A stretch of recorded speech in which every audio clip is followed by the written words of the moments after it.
Hello and welcome to another episode of Mic Drop, the weekly video series where we discuss emerging online marketing trends and what they mean for small businesses and franchises. I am Mike Peters, online media director here at J. Miller Marketing, 16-year advertising industry veteran, and your host. Today's topic, the Chicago Digital Summit.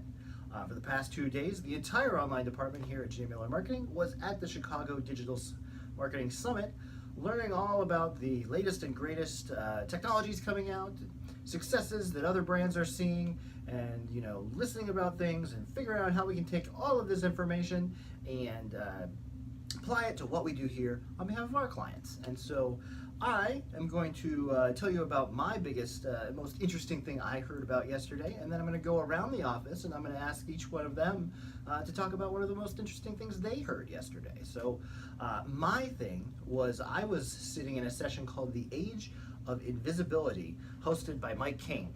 And he is a big SEO guy, he's a luminary in the space, and he was talking about how Google is moving us away from results where there are multiple results in the organic space, and it's just going to be a singular result, or a result where Google doesn't even want you to leave google.com to go to like an advertiser's site. They're going to want to keep you right there. So you can see it with the invention of the Google Business Profile, so you can get all that information, the phone calls, the address, the email, specials, even sales, prices. You can get all of that right there, so you don't have to go to the site for that.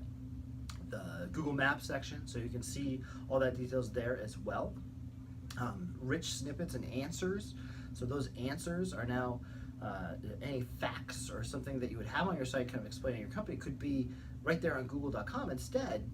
So you're becoming, essentially your site is becoming invisible to users. And so it was really interesting to kind of think of SEO in that format. And I think one of the most interesting concepts that came out of that is he was talking about how Google serves these results. And he talked about a concept called filter bubbles.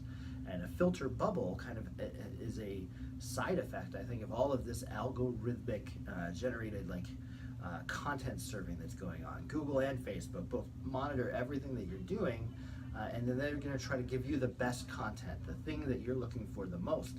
But what happens is that creates a filter bubble where you only start looking at content that is about your favorite sports team or your hometown or specific political leanings, and the system just starts sending you more and more of that, so you're never seeing the other side of the coin. You're never seeing differing opinions, you're never seeing about other cities, and so the filter bubble is kind of putting us into our own little echo chamber, and I think it could be leading to some of the hyper partisanship we're seeing right now, is because everybody's just seeing things that agree with their opinion, and we're losing the ability to discourse. So it was fascinating stuff, that session by Mike King.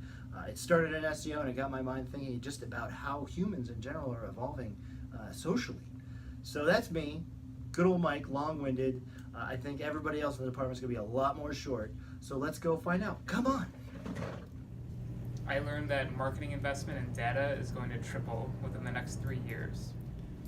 I thought it was interesting to learn that the LGBTQ+ community spends about $5 trillion a year on consumer products, yet the average brand spends about 0 to 4% of their yearly ad spend on them, targeting them directly, even though that they make up such a large part of the community, and they usually condense it all in Pride Month in June.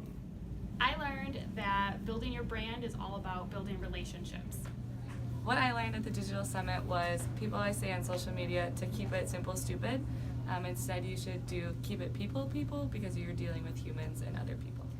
I learned that curated content is the future.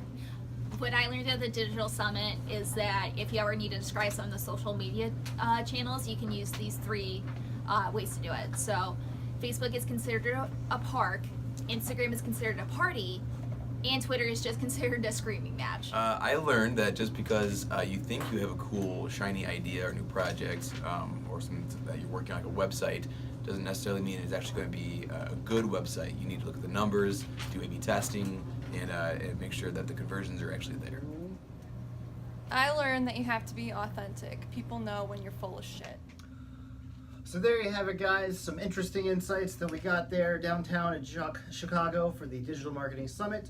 I hope you learned something. As always, if you have any questions, leave them down in the comments below. Please like, subscribe, do whatever you're supposed to do on whatever social channel you are consuming this media with. And until next week, guys, consider that mic dropped.